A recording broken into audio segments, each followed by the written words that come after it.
Welcome back to Drive Your Thoughts podcast. I'm your host, Master Coach Carrie Marshall, and it's time to go after those goals. Yeah, whether ready or not, life's coming hard, no breaks, no stop. And if you put me on the spot, don't get it twisted, I never drop. If you feel a bit out of control and out the box, here's a way that you could drive your thoughts. Turn this podcast on, it's a lock.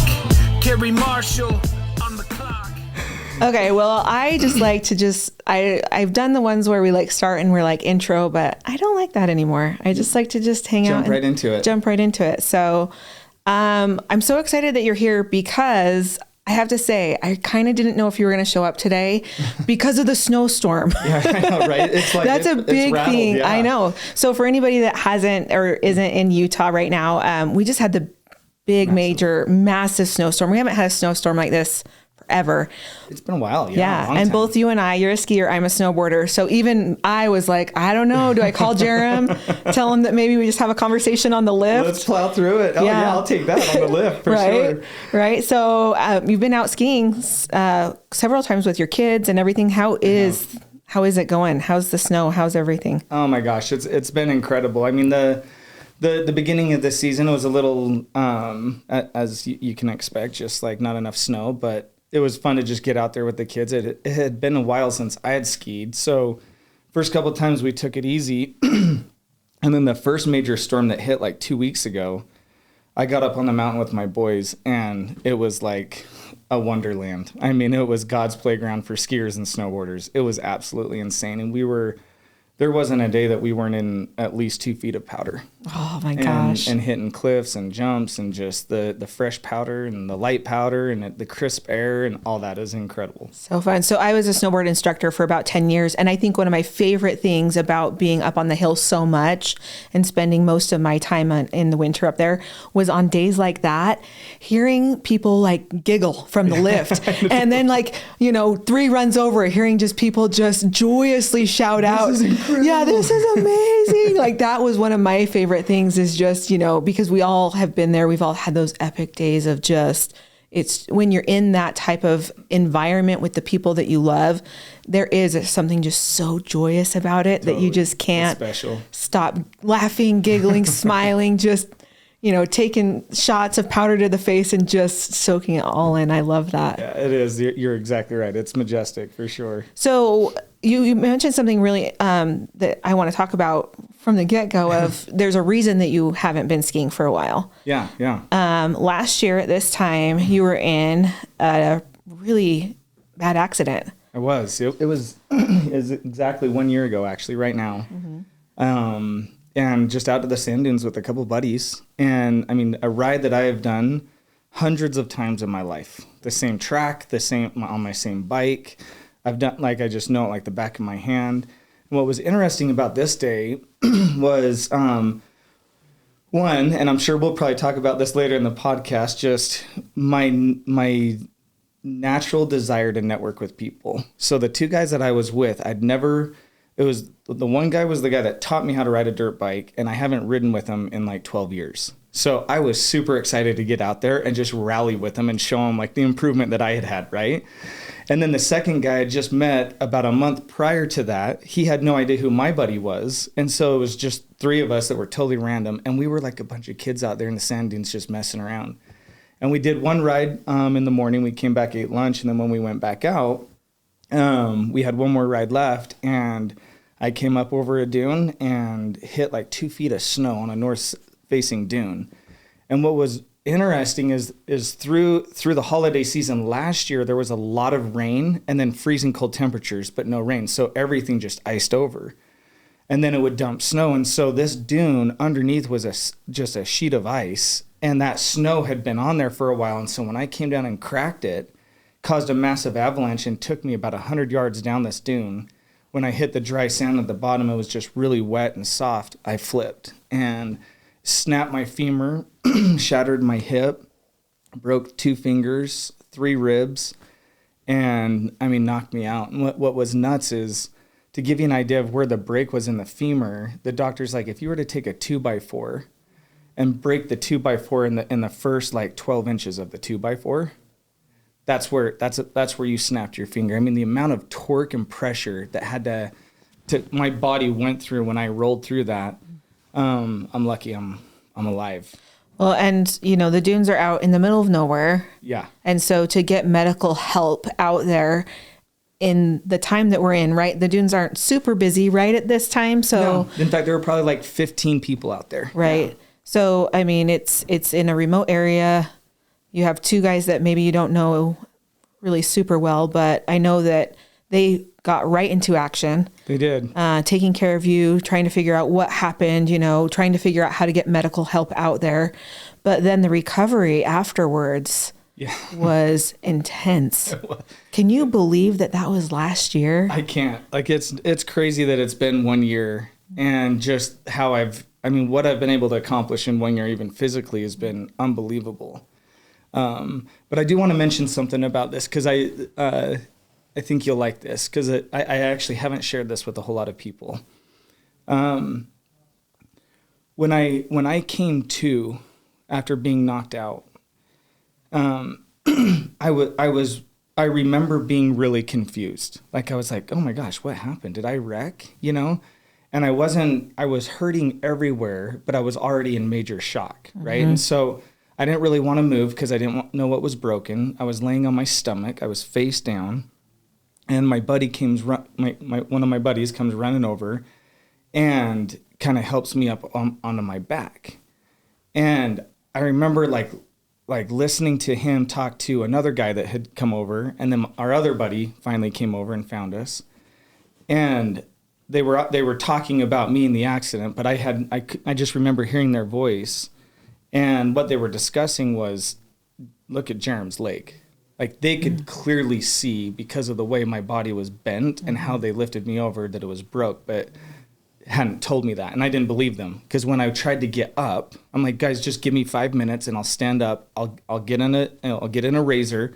You can take me down, and then we'll drive to the hospital. And they were like, absolutely not. No. And what was interesting is one of my buddies was a paramedic for about a decade, and he was like adamant that I not move because of the artery that's there. Mm-hmm. And I wasn't even thinking about that. I'm like, my leg's not broken. Well, I go to move, and I realize there's something wrong with my leg. And I go into probably the worst pain, or close to, that I've ever felt in my life. I mean, it was like, I really thought I was going to start dying. And what had happened was, I was so adamant about moving that when I moved and not realizing how snapped my leg was, I now grinded those bones in my leg in there, and that pain hit and actually knocked me out again. I passed out again. When I came to, my buddy, who I had just met like a month before, his name's Preston, was kind of hugging me, and they were trying to get me warm, because I was going into, like, I was convulsing. I was just shaking. I was freezing cold. They don't want me to go into major shock and then have major complications. So my two friends got in there and took turns holding me for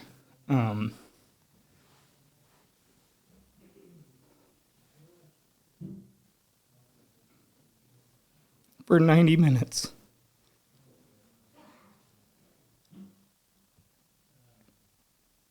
And I would come to, and they would ask me questions. They would, talk to me about your family. Like, what's the best memory you've had with your son? And I remember thinking, what is happening to me right now? Like, why am I having this conversation? Because I didn't understand where I was, right?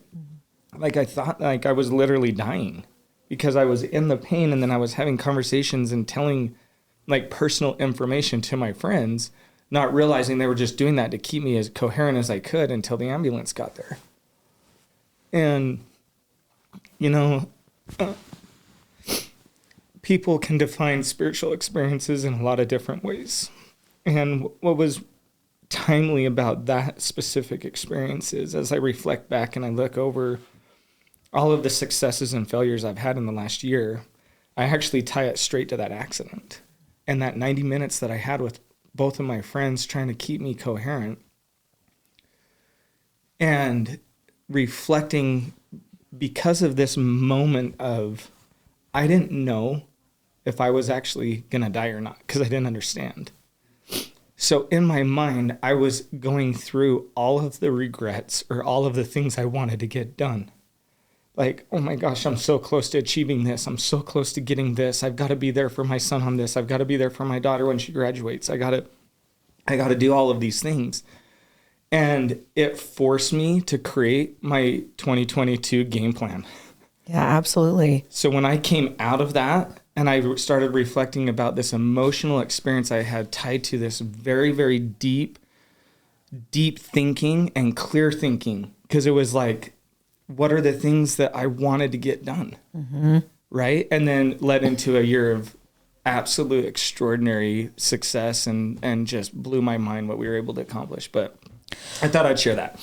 Well, and I want to kind of stop and just mention, like, one of the things that you said was one of the most spiritual experiences was having people be there in a vulnerable, raw situation, which, you know, they weren't expecting to, you know, have to really hold on to a friend and help him survive something when they said yes to going with you. Yeah. But spiritual experiences are sometimes created when we as people can just get raw and vulnerable and hold space for other people to just, you know, deep think. And like you said, there's a very odd thing that happens for anybody that has had either a traumatic experience like that, brain injury, things like that. I've had several concussions, but it's the weirdest experience where you can think up here, but your body is in so much shock physically that it's almost like you have to go up here to survive.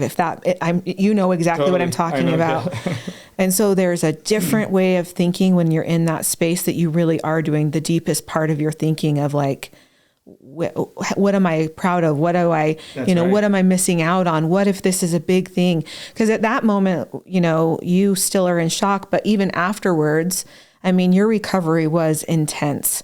It wasn't like you got to then have that thought of like, here's what my 2022 game plan is and let's go in 6 weeks. I mean, that was an intense recovery for you you know, and Jarom's such a go everywhere, do everything. So how long were you in that recovery stage after the accident? Yeah, that's a great question. I was on crutches and faithfully stayed on the crutches. For those that know me know that like that's a big deal. It's a big deal for Jarom. So I was 8 weeks on crutches and I stuck to that as much as I could, largely because the doctor created a fear in me, in my healing, that if I didn't, the way I shattered my hip, the wall of my hip is so vulnerable with me walking. And all of the loose muscles and cartilage and all of that stuff that's in there, if it starts pounding against my hip, I could eventually lose up to a 1/2 inch in my length on my left leg. And that was enough for me to go, I don't care what I have to do, I'm not going to let that happen. Mm-hmm. Right? And so that's why it's kind of funny, because I'm usually like totally pushing the limit here when I heal from something. Mm-hmm.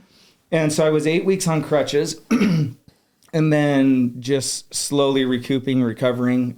I've done all my own physical therapy and pretty disciplined with it. And like it's feeling pretty good. So if people don't have that near-death experience to kind of shake them into knowing what is important to them, because Jarom is one of the most amazing people as far as being able to see vision and being able to hold space for people to have vision. But how do other people get to know what now, you knew, which is, this is what I want to accomplish, but so many people struggle with that. So how do you help people know what they need to accomplish or how to actually figure that out? So I'm going to back up a little bit. That's a great question. And for those that are listening, like, you're going to definitely get a piece of me right now. So you said something really interesting. And for those that haven't experienced that, it is a surreal experience to not have thought or feel in your physical body when you're in a state of trauma, but to be so clear in what you're trying to process, right? And that's why a lot of people can't communicate after tragic situations or trauma, because they covered so much ground mentally and emotionally inside of their mind through so many different circuits of the past, the present, the future, the worries, the regrets, the joys, the happiness. I mean, that goes so fast, right? And so the first phrase that I like to start up with is a checkup from the neck up, right? And so the question is, how do you get your mind in that kind of a space without going through trauma? Mm-hmm. Yep. Right? And there's so many different avenues. So many different avenues, right? And probably the most simple I'm gonna say, just for the nature of time, is gonna be start with one simple thing and get super clear about that one thing, right? Because what you're ultimately trying to teach yourself is, what is the process for me to go through, so now I can hold myself accountable, be clear with what I want, get progress towards what I want, and then if I'm not, how do I assess and then adapt, call my audible, and then move forward, right? And a lot of people get so anxious to just get going, which is part of it. But if you're focused on too many things, or you don't know where to start, get focused on one thing, super simple, right? And if it's weight loss, if that's what the thing is, and it's kind of timely just with the new year starting, get really clear on what that is. And if the one thing is 10 pounds or 15 pounds or whatever it is, get super focused on what it's going to take to do that, and pay attention to the process that you're going through and holding yourself accountable until you get to that 10 pounds. And what's incredible about that process is, when you identify it, it typically is going to be the same in any area of your life, right? Yeah. You might add some influences or some, strategies in how you're trying to accomplish it.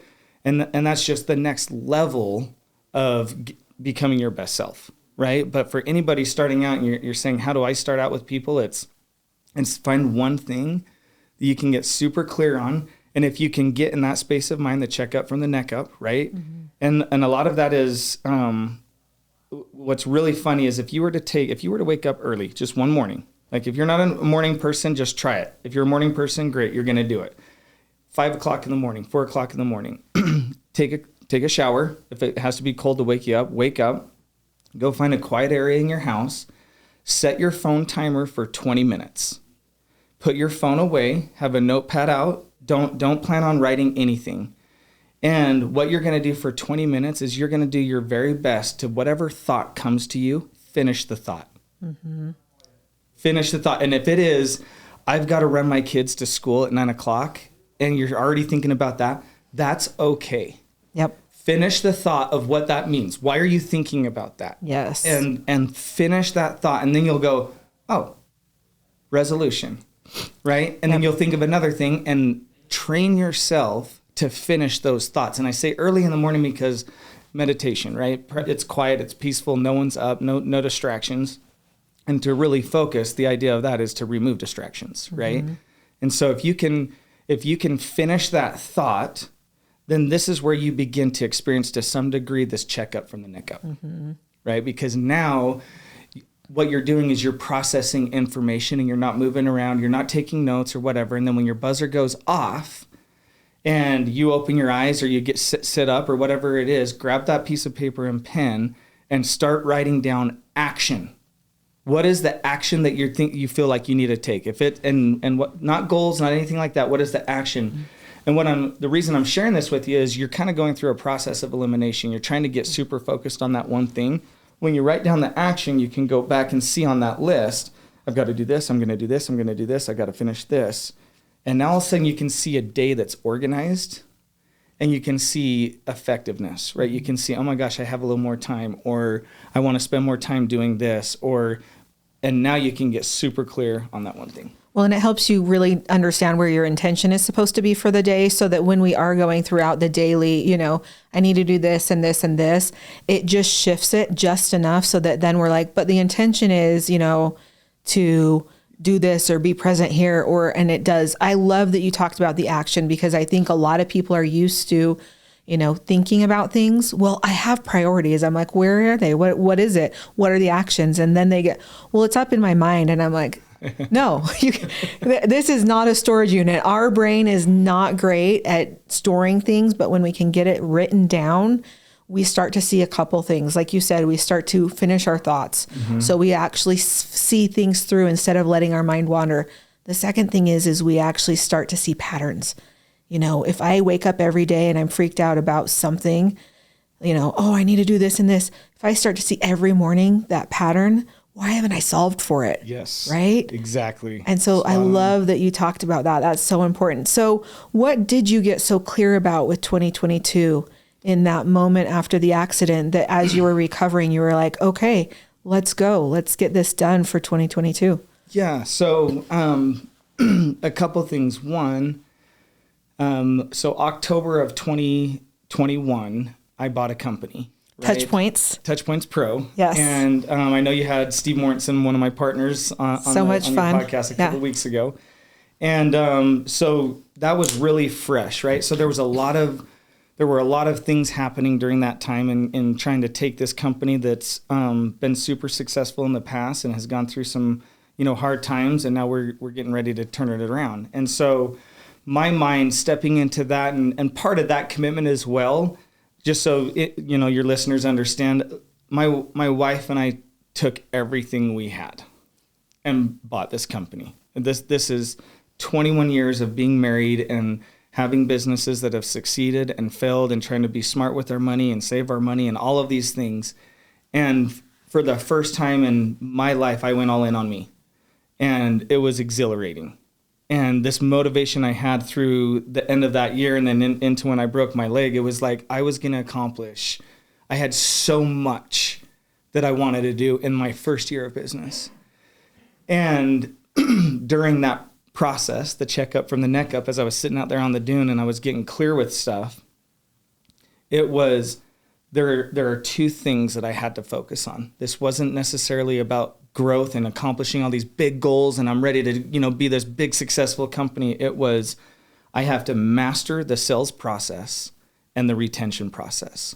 What is going to create a competitive edge with our customer base when it comes to retention as they're subscribing to a platform to help them communicate, you know, their needs and their wants and critical information to their customers.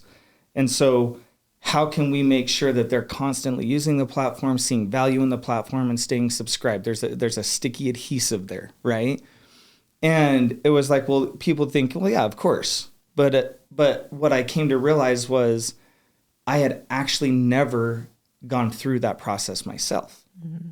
And so I got down in the trench as I was strapped to, you know, sticks on my arms and a big boot and, you know, bandages. And I got in the trench and I started making those sales and learning that process. And we slowly started adding one sales guy to the team and another sales guy to the team. And now we were doing a little more sales. And all of a sudden, by May or June, we had 6 guys full time selling for us, and the company was growing. And we continued to master the sale. What is that sales process? What is the vital information? Not really spending a lot of money on the marketing, but enough to keep these guys busy. And then, of course, the retention side of it. Mm. And so being able to master those two elements, when I was looking at our bigger go-to-market strategy as a company, now we've perfected it. We have resources in place. It's time to grow and scale. I wouldn't have been able to confidently put together that business plan and strategy without understanding the dynamics of the two most important things, yes. Sales and retention. Well, and I have so many business owners and CEOs that listen to this podcast, and I love that you just said, get into the trenches first, because we can't create systems that we don't understand. But as business owners and CEOs, we really are, that's our task. That's what we're tasked to do. But you can't do it if you don't understand what it is. You've done sales before. It's not that you don't know how to do sales, but it's the sale of the product right now in this market, what's going on, so that, like you said, now you're so much more capable of hiring guys, knowing exactly what they're going through, and being able to get into the customer seat and saying like, okay, I know, I've talked to so many of you now. Yeah. So I love that you did that. So you were able to do that really, really quickly because of the intensity of you knowing exactly that sales and retention was the thing to focus on. That's right. And you know, it's funny though. I mean, it's like, you could look at this however you want. I choose to look at it that, you know, my creator did this for a reason. And to put me in crutches for 90 days. I was going to say, to slow Jarom down, everybody really needs to understand to slow this guy down. I had so much ambition to hit the road and to travel. Like, I was already putting things in place. I had already had commitments. I'd already spent money, all of these things, because I was ready to sprint when I hadn't even taken the time to take a sip of the milk. Right. And because I was, you know, from a business acumen ready to sprint, I still had to taste the milk. I had to get down in the trench. And getting down in the trench and staying focused on that for those 90 days. And then this is crazy. It was two things, right? And we just talked, get crazy focused about one thing. I was crazy focused first about sales because we had to increase sales. And then once we had the problem of retention, we started focusing on that. So we got super focused on sales, nothing else, not all the dreaming, not all the ifs and the ands and the whats. It's just, how do we go through this process? Let's calibrate, let's assess, let's tweak, let's try, let's experiment, let's fail, let's learn, whatever it is. And we got that dialed down. And what was interesting is just the nature that happens in my industry with regulatories and compliance, with communicating from a business texting platform into a personal device, so a commercial platform going into Verizon, AT&T, etc. People don't realize this. There's been massive legislation passed in just the last 18 to 24 months to protect the individuals so they don't get spam texting, right? And we're all victims of this. We've all seen this get through because people are finding loopholes to get through the system. That is a massive element to our ability to grow and scale. And I would have never understood the dynamics of what it's going to take that in the process of the sale, what we now have to go through to register that business with the government and with the entities that are regulating this to ensure that there isn't spamming going on. There's a delay there, and there's critical information that has to pass in.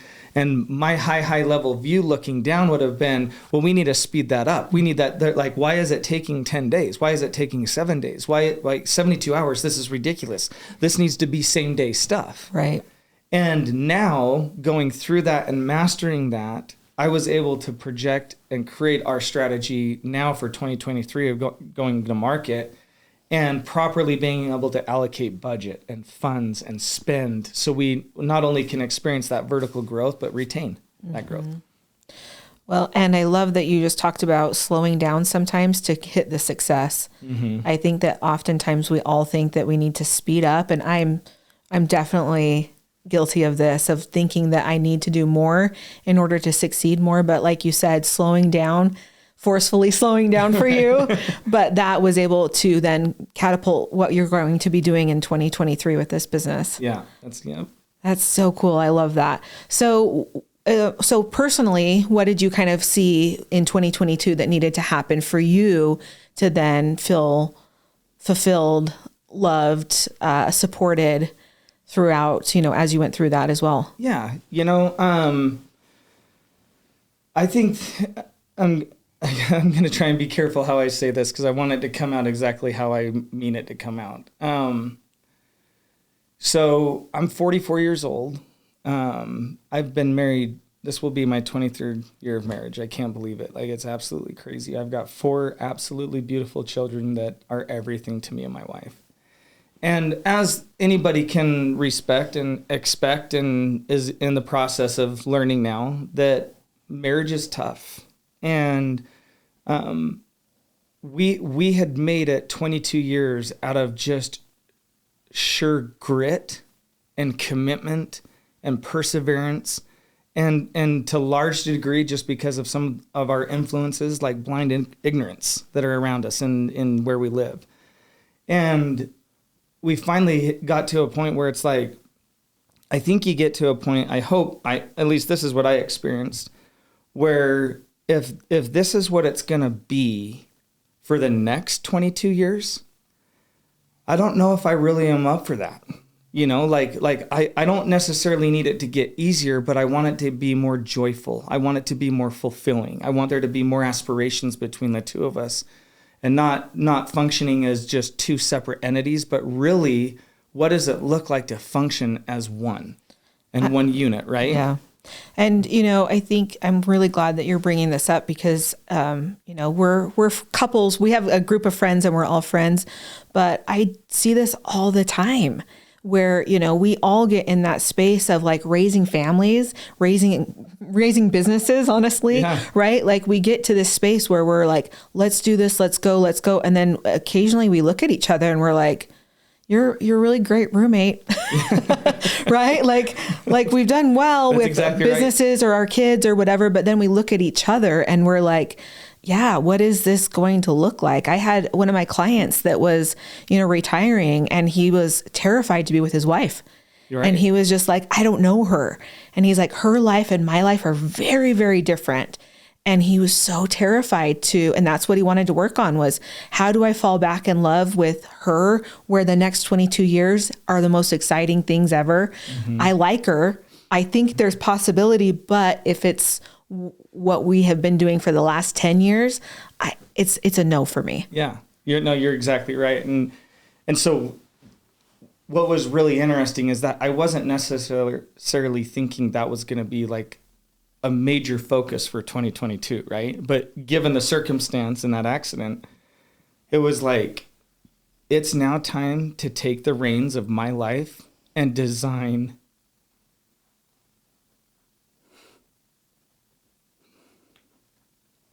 the partnership that I want and the person that I want to be with for the rest of my life.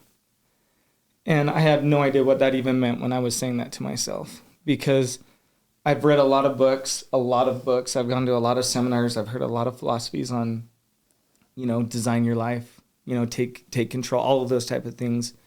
But to really think about what do I want my relationship to look like? How do I want it to function? How do I actually envision me telling my wife bad news? And how do I envision me telling her good news, joyful news, sad news? What kind of questions do I need to be thinking of to be truly interested in her to fulfill, right? Like It was like not just taking maybe habitual habit, the habits we have by just living life and how we ask questions and how we are engaged in those conversations and in relationships in our life, but really stop and go, like, why did I just ask that question to her? Or was that just like an automatic answer to just show I'm interested in what she's saying, although I'm not really hearing what she's saying, right? And so I went through this massive like reconciliation of who I was and what I was contributing to my partnership, because it first has to start with you, right? And it was like, okay, how am I showing up so I can create what I want in that? And if I'm clear on how I'm going to show up and I'm clear on what I know I can do and what I can bring to the table, then how do I go sit down with her and help facilitate a process or help her see the vision of doing the same thing, and then us now finally working together? And so we set out on this journey together last year, like a bunch of elementary kids in love, trying to just be silly about falling in love again, and really like trying not to take any trauma from our past, but more wisdom, right? We're not reflecting on the coulda, woulda, shouldas, but it's like, all right, if that was to come now, what do we put in place so we don't repeat what happened back then that we were saying we should have, right? Yeah. And so, and this is such a massive task, guys, and listeners, and whoever is. This took my wife and I a solid 10 months of trial and error. Like, I mean, there's some of the things we did where it's just like, that was so dumb, we're so silly, but like, we now know that that's maybe a way to do something, or maybe for sure not a way that we're ever going to do something. Right. But we had never gone through some of those exercises, like very basic Dr. Seuss exercises on getting on the same page on how we look at things. Yeah. So we can be unified as one, right? Yeah. I mean, we were in the same book and I was on one side and she was on the other, but we were never, ever fully on the same page. Yeah. And we started getting closer and closer and closer. And when we started getting onto that same page, then I call it the operation game, right? It was like every time we went to do something to grow closer, it was like, I'm not going to do it. And my ego got in the way, right? These feelings of when I've got to this point in the past in my relationship with my wife and I've gotten vulnerable, I've been hurt. And so I'm not going to say that to her. I'm not going to, right? And now all of a sudden it was this resistance. Now I'm saying this on purpose because the resistance didn't come at first. Yeah. Right? Yep. The resistance came down the road. What came first was discovery, right? And people miss this all the time. They go straight into they plow through discovery and they hit the resistance and then they give up straight into it, right? Yeah. Where we spent literally 10 months going through discovery, being silly, not judge-free zone. Let's just I know this sounds. Is this natural if I say this to you? Oh, that sounded really weird. I'm not going to say that. Right. Or it's like, gosh, that. If something as simple as, gosh, babe, I love the way you look in those jeans, right? That would have been something that I would have looked at her and gone are you just, why are you saying that to me? Mm-hmm. Right?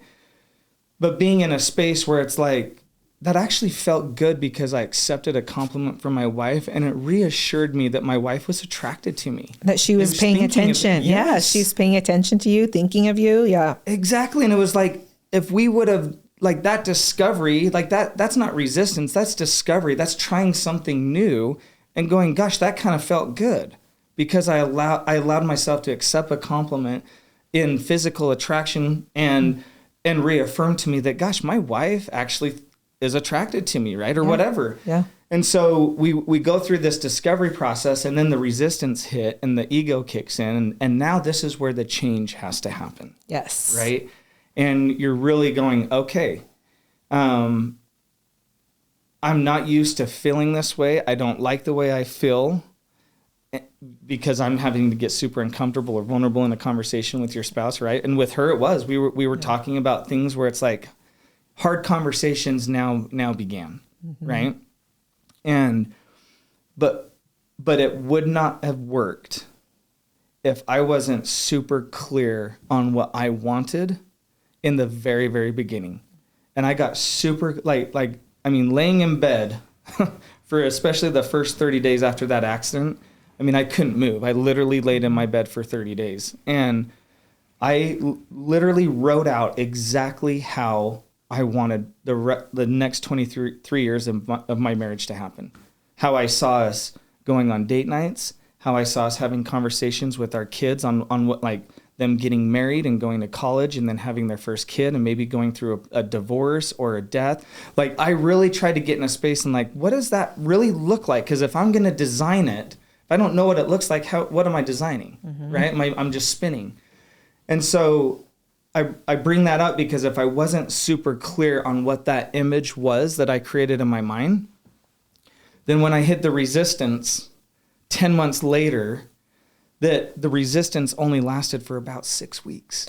But that 6 weeks feels like a long time for so many people. That's where everybody drops out. That's right. Of course, it's the same relationship. Fuck this. That's right. Exactly. It's hands in the air. Of course, it's the ego coming in, like you mentioned, instead of going back and being like you said, the clearness of knowing what you want is what tells us I tell myself, this is what I'm made for. Mm-hmm. This is where the ego's here, but what am I learning from this? And like you said, the mention of being so clear about this, so much easier. Where am I out of alignment with what I want? That's right. How is this coming up for me? This is such a funny example, but Curtis and I are working on our front room, and I have this big vision, and I do a lot of stuff while he's gone at work. And then he comes home and he's like, what is this? So yesterday I'm gearing up, hot pink front room, all this. And I was like, I'm going to go buy paint. And there was just a one like millisecond where I was like, you know what, maybe I should ask what he thinks. He lives here too. Right. And so I was like, and Ocean was, my oldest was like, let's go buy paint. Let's paint. I was like, let's just hold on for a minute. So when he got home, I was like, come down and sit down. I want to tell you what I want. And he was like, listened. And he said, I don't like it.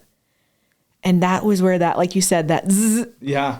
And that's exactly where I usually pull back. I get, huffy about it, or I go and do it myself anyways. Exactly. Right? Like that's where the ego, there, the ego comes in, just like you mentioned. But it was really good for me to know exactly why I was so clear. Yeah.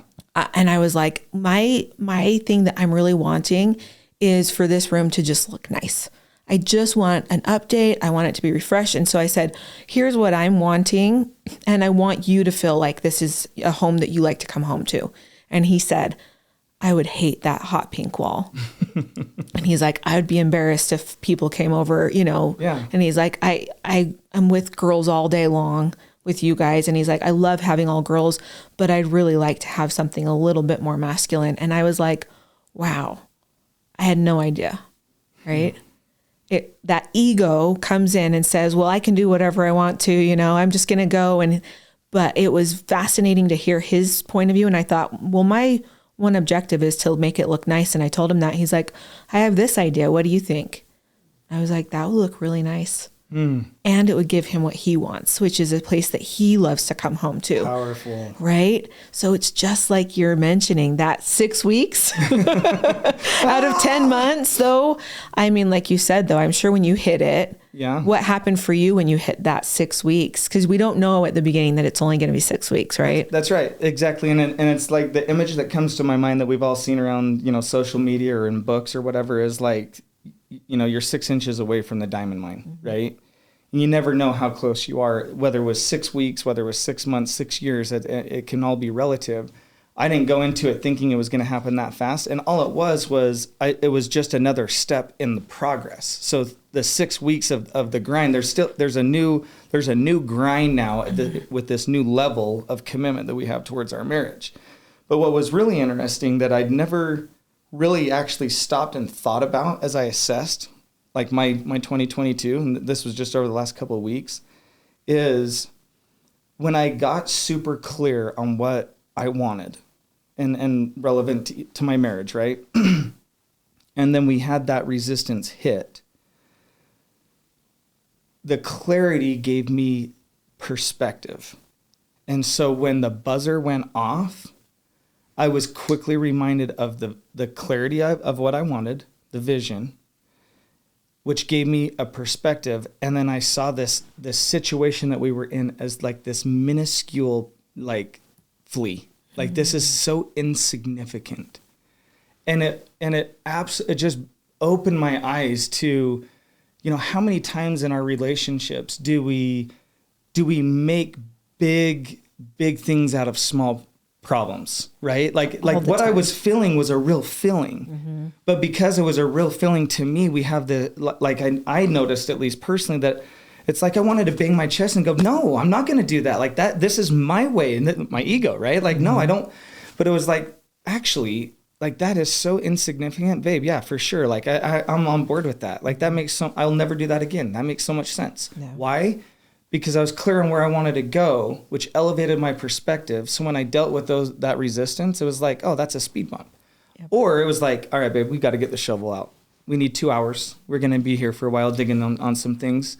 And we need to communicate, right? And to be clear for yourself about where those are for you, knowing, like you said, when you're like, nope, this is the one that I'm going to sit here. So buckle up, buckle up, Buttercup. Let's go, because this one does matter to me. But I think that's when we want to, for ourselves, and then asking your partner, like, where are your buckle up moments or things that you are like, no, I'm absolutely, totally all in to get this figured out, versus the speed bump where we're like, whoa, that's exactly right. Okay, that's fine. Yep. Yeah. So it's, so the question was, what is an example of one of those things? Mm-hmm. I mean, I'm trying to think how like personal I want to get with this. Well, and you know, so well, okay, here's one, and I'll bet a lot of people would relate to this. So, we all have this fascination with social media, no matter how you look at it, right? Whether it's for business intentions, personal intentions, right, inadequacies, whatever it is. Like we're all on some platform to some degree. And it's all part of our world, whether we're on it or not. It impacts all of us. Yes. And I'm gonna be kind of embarrassed because this is like maybe something that's just so silly. But for us, what I notice is over the last, we'll say 5 to 7 years, as social media has gotten more and more popular, multiple uses for it, that my wife is busy being a mom. She works part-time. I'm constantly on the go doing either hobbies, work, whatever I'm doing, and really setting time aside for us, right? And I never want to, I learned long ago that I never want to use time as my measurement to give balance, right? Because it's impossible. You'll go crazy if that's your metric. And so it had to be quality, right? So if I gave 20 minutes of quality, it didn't mean I had to go spend 3 hours of time, right? And nighttime would come, 8 o'clock rolls around, and it's like, okay, we're kind of winding down for the night. Kids are doing homework, they're going to bed. We might have obligations, community obligations, whatever. And so the household is kind of shutting down. And I go to bed early, I rise early. She goes to bed typically like an hour or two after me, and then gets up an hour or two after me, right? And so we have this time frame where there isn't opportunistic time for us to spend together. And I have gotten so frustrated over the years because I'll go upstairs, I'll get ready for bed, I'll get in bed and I'll watch my show. And then she'll go downstairs and she'll sit on the couch and she'll look at Instagram or she'll answer emails but every time I'd go downstairs and get a bowl of ice cream, I'd see her on her phone. And I'd go upstairs and I'm watching a movie. And so this whole time I'm frustrated because it's like, what is she so interested in on her phone? I haven't seen her all day. Everyone's asleep or everyone's going to sleep. Why are we not like hanging out, right? And every time I would try and communicate this to her over the years as we'd get in our little tiffs, it was like, okay, we'll be better at it. And we just immediately fall back into the same problem and nothing was there. And it was because I wasn't sure why that bothered me. It just bothered me. Mm-hmm. And so every time I tried to resolve it, I didn't know what I was trying to resolve, right? And so now going through this resistance, this example is I was able to sit down with her and go, listen, the reason I wasn't okay with it is because I was jealous of whatever you were spending time in. And I was making assumptions that it was social media and you were more interested in your friends or whatever is going on in your world than coming up and having a conversation with me or watching a movie with me.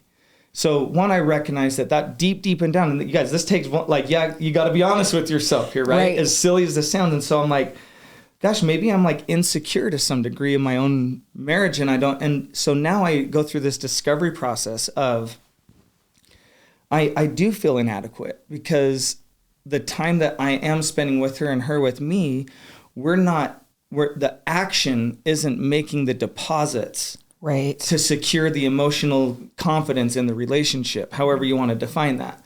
And so now it's like, okay, babe, this, like, the reason that it bothers me is because I think that you're more interested in everyone else but me. And she's like, oh my gosh, are you kidding me? That's not what, And so now we have this conversation where it's real and we're addressing a real issue and resolving it. Mm-hmm. And now what it looks like, and this is just the next step for us, is if I'm going to bed, I go, hey, listen, I'm going to go jump in bed. What do you have left for the night? Mm-hmm. And she's like, I've got to confirm a couple appointments for tomorrow, make sure that they're good. And then I actually want to get caught up on, whatever it is. If she's looking at, Pinterest or Instagram or whatever it is. And I go, well, listen, I'm going to go watch a show. If you want to come look at that and do that in bed, that totally works. That will totally be fine. And so she cleans up the kitchen, comes up, jumps in bed, and now she's next to me. and holding my hand, or I've got my arm around her and she's looking at, well, let's call it Instagram. Yeah. And she's looking at her friend's stuff and she's looking at the stories and she's, oh, that's cute. And all that, wouldn't that be fun? And look where they're traveling or whatever it is. Right. But now we're doing it together. Mm-hmm. And it's crazy as far as like a love language. And this is just for me, how fulfilling that is for me, just having her next to me while I'm watching my show. Mm-hmm.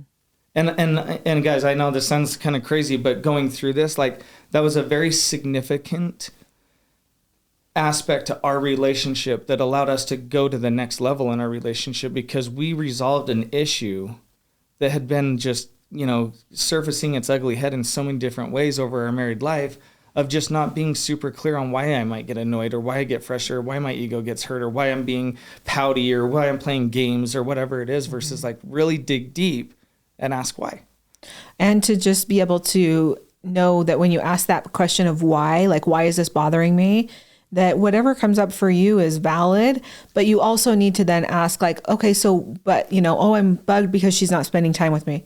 Okay, well then go a couple of levels deeper. Well, why does that bother me? That's right. Well, oh, because she's not with me. Well, why do I want her with me? Yeah. Why does that even bother me? And that, I think, is, with all of the coaching and everything that I've done, it's being able to be, number one, okay with whatever answer you come up with yourself and not judge it. Mm-hmm. But then number two, just go a little bit deeper. Yeah. We have to get to that next level with ourselves in order to then be able to look at it and either accept it or change it, or just have those honest conversations with ourselves. Yeah, you're exactly right. And you just reminded me of a conversation Jill and I just had a few weeks ago it was a cool aha for both of us, right? To see that there was something we learned that was so unintentional, but so profound.